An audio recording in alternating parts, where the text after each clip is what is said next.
So this moringa tree, beautiful as it is blocking the sun from my sweet potatoes. We just moved the sweet potatoes because we were trying to maximize space around here.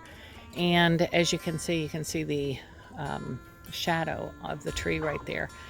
And it is definitely blocking the sun there. So what I'm going to do is we're going to cut this down. We're going to cut that tree down because I have another moringa back here, and I actually have another baby one that I can move and put somewhere else if I want to. But what else can I do with it?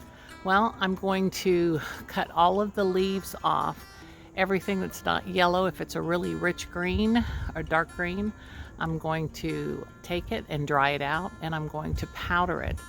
When you powder the moringa leaves, it's very concentrated, but it's chocked full of vitamins and some minerals. And the leftover trunk and the branches we'll use for compost. So this is the moringa I just harvested.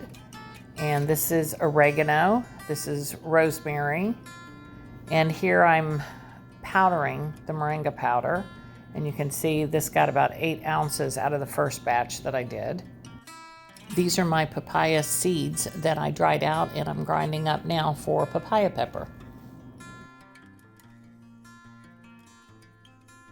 This is the dried rosemary. I didn't have a whole lot, but I had enough that I can use it for the next tincture that I make.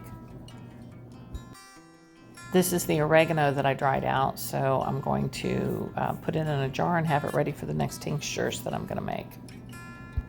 I love this vacuum sealer. I use it on small projects, but it works great for my herbs. And this is the rest of the oregano that I dried. Thanks for watching Hobie Farms. God bless you and have a great day.